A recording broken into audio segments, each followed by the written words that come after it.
আপনার 4টি কথা কখনোই আপনার আত্মীয় স্বজনকে জানাবেন না। সবার সঙ্গে অবশ্যই আত্মীয়তার সম্পর্ক বজায় রাখবেন, তবে এটাও মনে রাখতে হবে সব আত্মীয় কিন্তু এক নয়। তাই এই 4টি কথা যদি আপনি আপনার আত্মীয়দের জানান তাহলে আপনি বিপদে পড়তে পারেন। 1 নম্বর, আপনার আর্থিক অবস্থার কথা।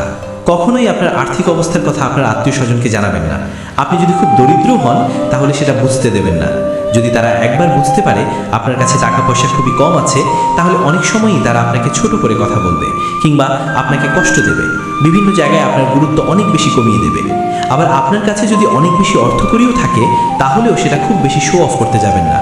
অনেকেই আছেন আপনার সমৃদ্ধ অবস্থা দেখে আপনাকে নিয়ে ঈর্ষা করতে পারে এবং সেই ঈর্ষা থেকে আপনার বিভিন্ন ধরনের ক্ষতিও তারা করতে পারে। 2 নম্বর, স্বামী স্ত্রীর পারিবারিক কথা।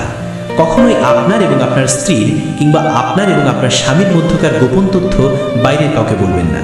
অনেক সময় আমরা মন হালকা করার জন্য আত্মীয় স্বজনের কাছে পরিবারের বা স্বামীর কিংবা স্ত্রীর অনেক গোপন কথা বলে ফেলি। পরবর্তী সময় তারা আপনাকে এই তথ্যগুলো দিয়ে নানাভাবে খোঁচা দেবে।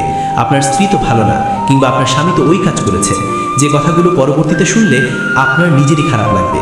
তাই নিজেদের গোপন কথা কখনোই আত্মীয় স্বজনের কাছে বলবেন না। নিজেদের ঝগড়া ঝামেলা যাই হোক না কেন তা নিজেরাই সলভ করে নেওয়ার চেষ্টা করবেন। 3 নম্বর, নিজের পরিকল্পনার কথা কখনোই আত্মীয় স্বজনকে বলবেন না।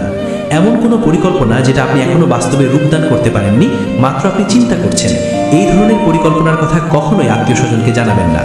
অনেক আত্মীয় স্বজনই আছেন আপনার এই পরিকল্পনার কথা জেনে পরবর্তীতে এমন একটি কাজ করবে যাতে করে আপনি আপনার এই পরিকল্পনা আর কখনোই বাস্তবায়ন করতে পারবেন না। আর নজর বলেও কিন্তু একটি কথা আছে, তাই নিজের পরিকল্পনা গোপন রাখুন, তা বাস্তবে পরিণত হওয়ার আগ পর্যন্ত।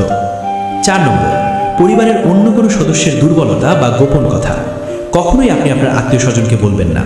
আজ হয়তো তাকে আপন ভেবে সেই দুর্বলতার কথা আপনি বলছেন, কিন্তু পরবর্তীতে এমন সময় আসতে পারে যখন আপনার পরিবারের সেই মানুষটির গোপন কথা আর তার মধ্যে সীমাবদ্ধ থাকবে না, বরং কয়েক বছর পর কিংবা কয়েকদিন পর আপনি দেখবেন মোটামুটি এলাকাবাসী সবাই সেই গোপন কথাটি জেনে গিয়েছে। তাই ভবিষ্যতে সমস্যায় পড়তে না চাইলে কিংবা সুন্দর আত্মীয়তার সম্পর্ক নষ্ট করতে না চাইলে আজকের বলা এই 4টি বিষয় আপনার আত্মীয় স্বজনকে বলা থেকে বিরত থাকুন। ধন্যবাদ।